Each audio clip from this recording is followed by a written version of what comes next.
আচ্ছা, আপনি কি জানেন আমরা কি আসলেই একজন প্রধানমন্ত্রী নির্বাচন করি? না অজান্তেই একজন রাজা বানিয়ে নিচ্ছি কাউকে?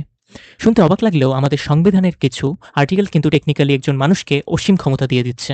কিভাবে? চলুন আজ সেটা পানির মতো সহজ করে বুঝি। হ্যালো এভরিওয়ান, আশা করি সবাই ভালো আছেন। আমরা সবসময় বলি আমাদের দেশটা গণতান্ত্রিক। কিন্তু এই গণতন্ত্রের আড়ালেই এমন কিছু সিস্টেম লুকিয়ে আছে যা চাইলেই যেকোনো সময় একজন শাসককে স্বৈরাচারী করে তুলতে পারে। আজ আমরা কথা বলব সংবিধানের আর্টিকেল ৭০, ৪৮, ৯৫ এবং ১৪২ নিয়ে, যেগুলো জানলে আপনার মাথা ঘুরে যাবে। শুরুতে আসি ক্ষমতা দখলের আসল জায়গায়। সংবিধানের ১৪২ নম্বর আর্টিকেল অনুযায়ী সংসদের ৩ ভাগের ২ ভাগ এমপির ভোট থাকলে সংবিধানের যেকোনো অংশ বদলে ফেলা যায়। ধরুন কোনো দল নির্বাচনে ২০০টি সিট পেল, ফর এক্সাম্পল বিএনপি, সে ২০০টা সিট পাইছে।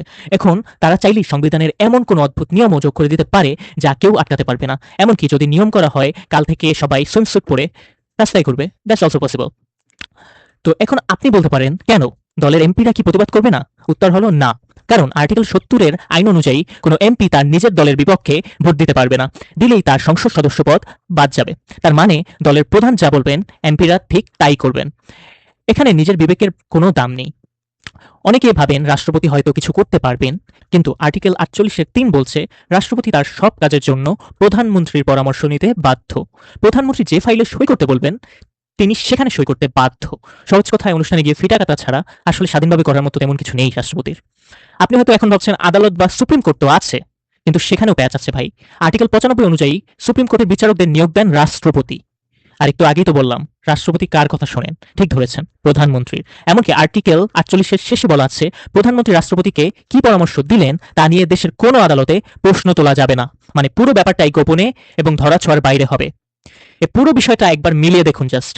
সংসদ প্রধানমন্ত্রীর হাতে আর্টিকেল ৭০ এর কারণে, বিচার বিভাগ তার হাতে নিয়োগ প্রক্রিয়ার কারণে, নির্বাহী বিভাগ বা আমলাতন্ত্র তার হাতে। সব ক্ষমতা যখন এক জায়গায় চলে আসে তখন তিনি আর শুধু প্রধানমন্ত্রী থাকেন কিভাবে বলেন? তিনি হয়ে যান একচ্ছত্র ক্ষমতার অধিকারী একজন রাজা। আর আমরা কিন্তু রাজাই বানাচ্ছি একজনকে, যেহেতু আমাদের কনস্টিটিউশনে এই নিয়মটি ফলো করতেছে, তাই তো?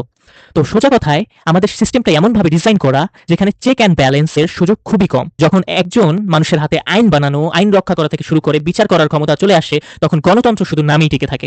আমাদের এই সংবিধানের সংস্কার কেন দরকার? আশা করি এই তথ্যগুলো থেকে আপনারা বুঝতে পেরেছেন। আর অবশ্যই আমি জুলাই সনদের পক্ষে, আমি নতুন আইন বাস্তবায়নের পক্ষে, আমি সংবিধান পরিবর্তনের পক্ষে। আপনারাও আসুন, চলুন মতামত দেই সংবিধান পরিবর্তনের পক্ষে। এই সিস্টেমটি নিয়ে আপনার কি মতামত? আসলেই কি আর্টিকেল ৭০ পরিবর্তন করা উচিত? কমেন্টে অবশ্যই জানান। ভিডিওটি ইনফরমেটিভ মনে হলে লাইক দিন আর বন্ধুদের সাথে শেয়ার করুন। এমন আরও ভিডিও পেতে সাবস্ক্রাইব করে পাশেই থাকুন।